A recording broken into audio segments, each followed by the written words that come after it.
সবাই কেমন আছো? আশা করি প্রত্যেকের পড়াশোনা খুব ভালোভাবে চলছে। তো আমরা আজকে যেটার জন্য ভিডিওটার জন্য এসেছি, আমরা আজকে আমরা কোনো WBCS-এর আমরা প্র্যাকটিস সেট করব না।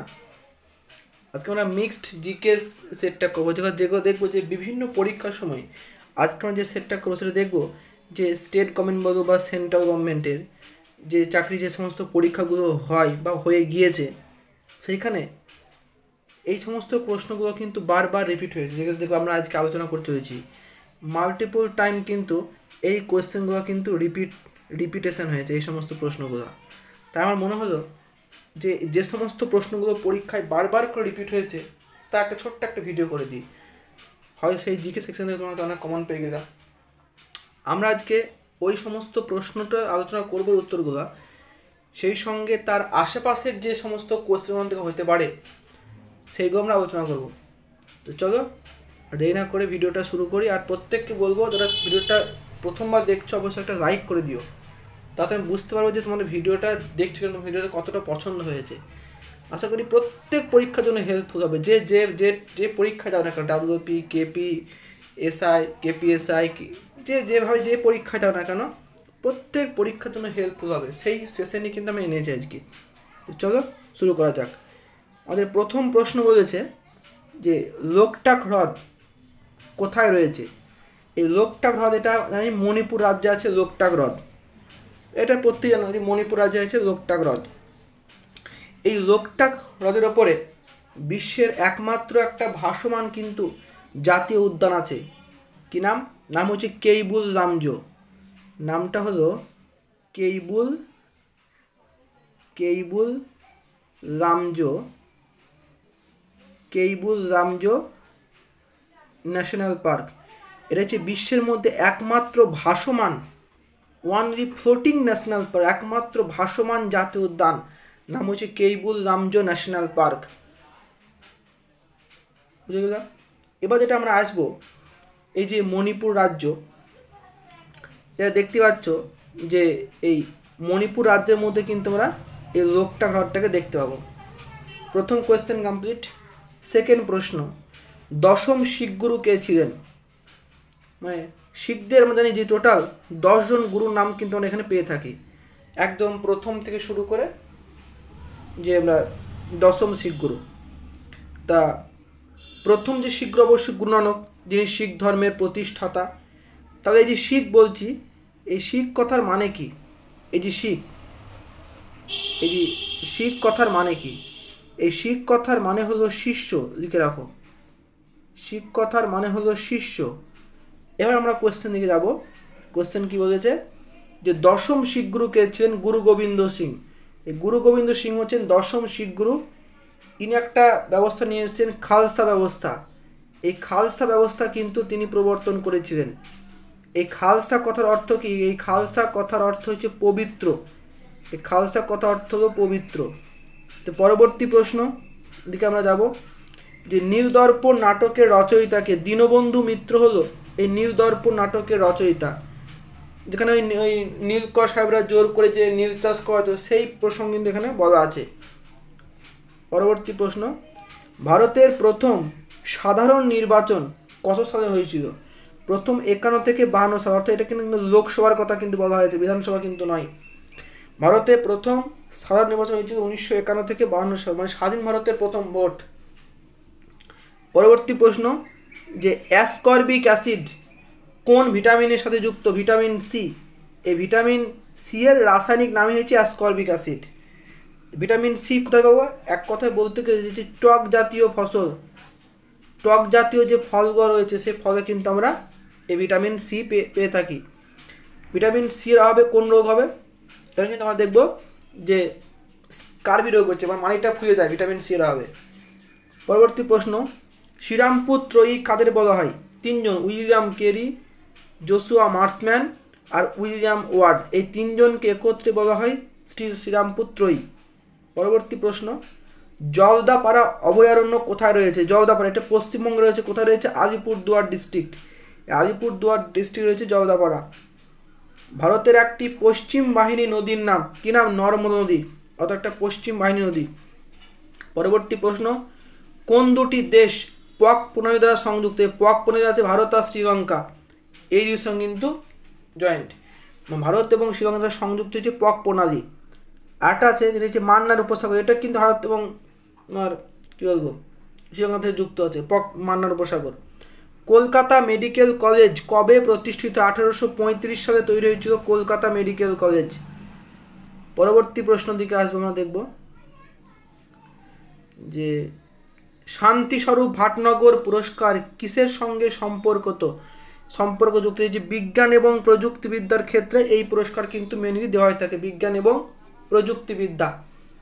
পরবর্তী প্রশ্ন কি বলেছে যে বৈদ্যুতিক বাল্বে আমরা কি উপাদান থাকে? বাল্বের উপাদান থেকে টাংস্টেন, যাকে আমরা এই ডাব্লিউ দিয়ে প্রকাশ করে থাকি। এই টাংস্টেন কিন্তু এদিকে বৈদ্যুতিক বাল্বের যে ফিলামেন্ট যেটা উজ্জ্বল জ্বলে সেটা কিন্তু তৈরি হয়। পরবর্তী প্রশ্ন, জাতিসংঘ দিবস কত সালে পালিত হয়? এটা 1945 সালে এটা পালিত হয় জাতিসংঘ দিবস। পরবর্তী প্রশ্ন, স্টুডেন্ট ক্রেডিট কার্ডে কত টাকা থাকে? এককালীন দেওয়া হয় এই ছাত্রদের মানে এডুকেশন পারপাসে লোন দেওয়া হয় 10 লাখ টাকা মতো। পরবর্তী প্রশ্ন, বেরি রোগ কিসের অভাবে হয়? ভিটামিন যে এ, ভিটামিন এর অভাবে হয় বেরি রোগ। মানে ভিটামিন এ এখানে ভুল আছে, ভিটামিন এটা হবে না, অবশ্যই ভিটামিন এর আমার কী রোগ হয়? মানে রাতকানা রোগ হয়, এটা অপশন এটা ভুল আছে বলবো, এটা ভিটামিন এ হবে না, এটা হবে ভিটামিন বি1 বলে একদম পারফেক্ট উত্তর, কারণ ভিটামিন বির মধ্যে অনেক ভাগ আছে। বি1 হয় বেরি রোগ, বা এক কথা বলতে হবে বি কমপ্লেক্স, তা উত্তরটা হবে, এখানে ভিটামিন এ উত্তর হবে না। পরবর্তী প্রশ্ন, যে হীরাকুঁদ বাঁধ কোন নদীর উপর রয়েছে? মহানদীর উপর রয়েছে হীরাকুঁদ বাঁধ। এটা হচ্ছে ভারতের সবথেকে দীর্ঘতম বাঁধ, লংগেস্ট ড্যাম ইন ইন্ডিয়া, হীরাকুঁদ। এটা মহানদীর উপরে আছে, মানে কোন রাজ্যের মধ্যে পড়ে? ওড়িশাতে আছে হীরাকুঁদ বাঁধ। পরবর্তী প্রশ্ন, আরবিআইয়ের ফুল ফর্ম কি? Reserve bank of India. এই আরবিআই তৈরি হয়েছিল 1935 সালে, আর এর জাতীয়করণ হয়েছিল 1949 সালে জাতীয়করণ হয়। তোমাদের কোয়েশ্চেনটা কি সেটাকে দেখব। প্রশ্নটা বলেছে যে আরবিআই কত সালে জাতীয়করণ হয়? অবশ্যই উত্তর 1949 সাল। পরবর্তী প্রশ্ন, আরাবল্লী পর্বত কোথায় অবস্থিত? আরাবল্লী পর্বত রাজস্থানে আছে আরাবল্লী পর্বত। পরবর্তী প্রশ্ন, কোন রাজ্য কন্যাশ্রী প্রকল্পের জন্য ইউনেস্কো থেকে পুরস্কার পেয়েছে? অবশ্যই পশ্চিমবঙ্গ কন্যাশ্রী প্রকল্প। পরবর্তী প্রশ্ন বলেছে গুটি বসন্তের টিকা কে আবিষ্কার করেন? এটা এডওয়ার্ড জেনার, যাকে বলা হয় ফাদার অফ ভ্যাকসিনেশন, মানে এই টিকাকরণের জনক এডওয়ার্ড জেনার। পরবর্তী প্রশ্ন,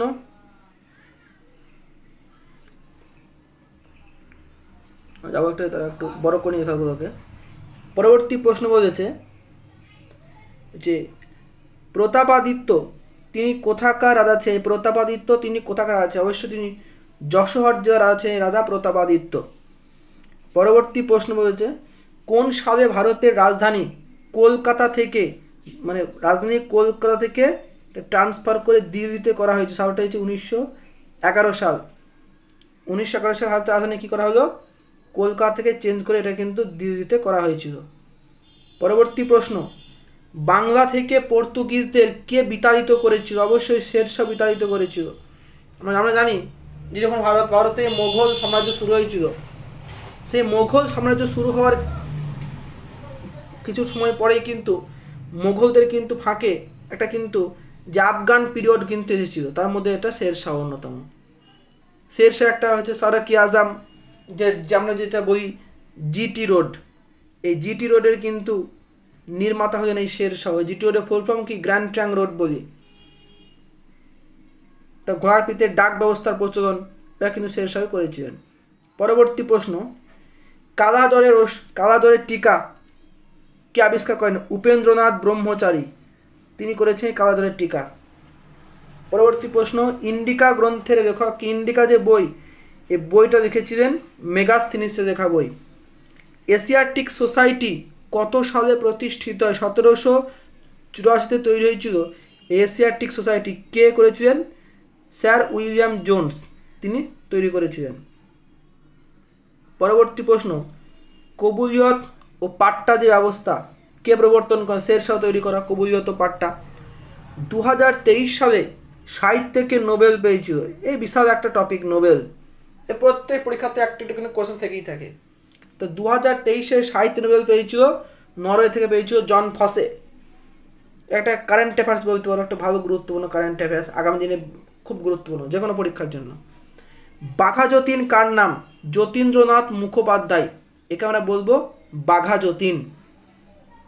পরবর্তী প্রশ্ন, ইনসুলিন হরমোন কোথা থেকে খরিত হয়? মানে এক কথা হয়েছে ইনসুলিন হরমোন কোথা থেকে বেরিয়ে আসে? অগ্ন্যাশয় থেকে বেরিয়ে আসে ইনসুলিন হরমোন। পরবর্তী প্রশ্ন, অর্থশাস্ত্র কার লেখা? কৌটিল্য বা চাণক্য লেখা হলো অর্থশাস্ত্র। পরবর্তী প্রশ্ন দিকে আমরা আসবো, আর এটা হচ্ছে লাস্ট প্রশ্ন আমাদের আজকে, যে জাতিসংঘের এখন বর্তমান মহাসচিব পদে কে আছে? এখন বর্তমান মহাসচিব কিন্তু বলা হয়েছে, প্রথম মহাসচিব ঠিক দিয়ে হয়তো, বাট এখানে বর্তমান মহাসচিব কে আছেন? অ্যান্তোনিও গুতেরেস, তিনি হচ্ছেন বর্তমান মহাসচিব। তোমাদের কিন্তু দেখো সব করা ছোট্ট একটা সেশন ছিল, ছোট্ট একটা ভিডিওর মধ্যে আমরা যে বেশ কিছু পরীক্ষা আসা কোয়েশ্চেন আমরা দেখলাম। প্রত্যেকে বলবো যাদের ভিডিওটা ভালো লেগেছে প্রত্যেকে ভিডিওটা কিন্তু অবশ্যই লাইক করে দিও, কারণ তোমাদের একটা লাইক কিন্তু আমার কাছে অনেক গুরুত্বপূর্ণ। আর যদি মনে হয় যে ভিডিওটা দেখে তোমাদের উপকার হয়েছে, তো অবশ্যই বন্ধুদের মধ্যে এটাকে শেয়ার করে দিও। যেমন তুমি উপকার হয়েছে, হয়তো তোমার হয়তো বন্ধু প্রিপারেশান নিচ্ছে সরকারি চাকরির জন্য, হয়তো তারও অনেক হেল্প হবে। আর বলবো যে চ্যানেল যারা নতুন আছো, যে ভিডিওটা ফার্স্ট টাইম দেখছো, তারা যাতে ভিডিওটা প্রত্যেকবার দেখতে পারো, সেজন্য বলবো দেখো তোমাদের চ্যানেলের পাশে একটা সাবস্ক্রাইব বা একটা লাল বাটন আছে, ওটাকে প্রেস করে অল আইকনটাকে প্রেস করে দিও, যা তোমাদের এই ভিডিওটা প্রত্যেক নোটিফিকেশান তোমাদের ফোনে সঙ্গে সঙ্গে চলে যাবে। আর বলবো এটা করতে তোমাদের কোনো পয়সা লাগে না, ঠিক আছে? তাই প্রত্যেকে এটা সাবস্ক্রাইব করে রেখো। এই ধরনের জিকে সেকশনে গুরুত্বপূর্ণ জিকে সেট যেটা আমি আনছি, পারে খাতায় নোট করে নিও। এইখান থেকে কিন্তু পরীক্ষায় যে কোনো পরীক্ষা তুমি যে কোনো সেট ওটাও ডাব্লিউপি কেপি এই ধরনের কোশ্চেন প্রায় রিপিট হয়েইছে। চলো, তাই আজকের মতো ভিডিও এখানেই। প্রত্যেকে ভালো থেকো, প্রত্যেককে ভালো রেখো, আর দুর্দান্ত পড়তে থাকো, সিলেকশন পাবাই। চলো, টাটা।